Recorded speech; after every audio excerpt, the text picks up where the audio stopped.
What's up, guys? Welcome to another podcast. Today we're going to be talking about the possible leak, I guess, for Avengers, Doomsday. But if you really think about it, a lot of these leaks are kind of hit or miss. I know for the Ant-Man Quantumania, the whole leak, because the whole leak, I think they literally changed up the script.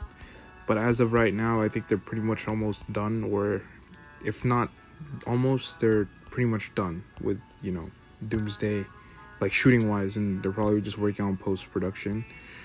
So, essentially, hold up, I'm pulling it up right now. Where is it? Okay, so this is from, Threads. A lot of things on Threads are hit or miss, but in terms of the teaser leaks, it's been pretty much on point. So we're just going to be talking about the acts. And according to this post, there are 5 acts. There's Act 1, the arrival of the Fantastic Four and Doctor Doom and Earth, 616. So I'm assuming based on that act, it's they're from the same, universe, I guess. Earth 616. I mean, no, they're 828, I think. So they're going from 828 to 616, which makes sense because that was in the post-credit scene of New Avengers or Thunderbolts.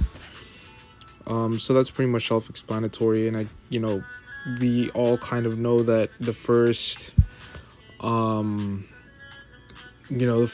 people that the Fantastic Four are gonna meet are with the Thunderbolts, and so that's gonna be what the first part of it's gonna be. But then with the new teaser of Wakanda, the Wakandans and Fantastic Four, the whole interaction with M'Baku and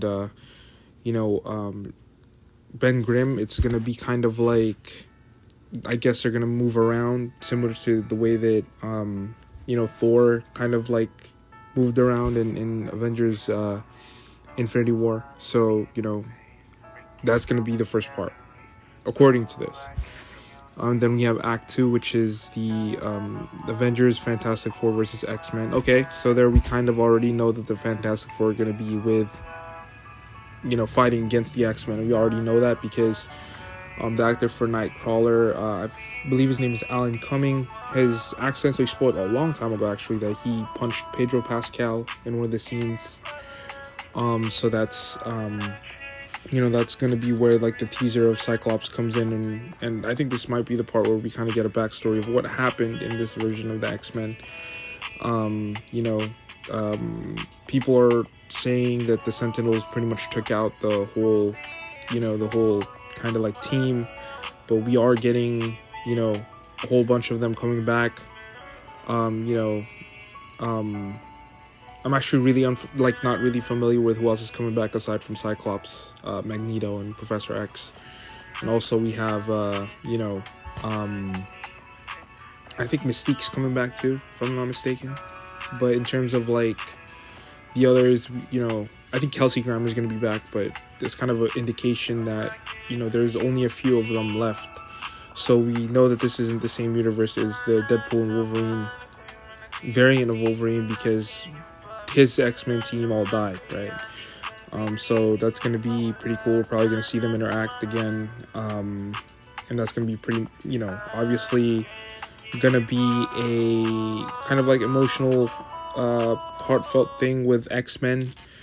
And I think that that's going to be pretty exciting. I mean, I was never really a fan of X-Men growing up, but seeing them now, seeing them come back to popularity and seeing Cyclops at the forefront, it's pretty cool to see. So yeah, that's Act 2. Act 3, there's a TVA fight. So there are 3 kind of characters tied to the TVA at the moment right now. Surprisingly, Doctor Strange is not one of them. People were saying that he was going to tie into the TVA because of Multiverse of Madness, but somehow he didn't end up getting caught up in the fold. And those 3 characters are obviously Loki, who is now the god of stories, not controlling, but holding the whole branched multiverse together. The tree of Yggdrasil,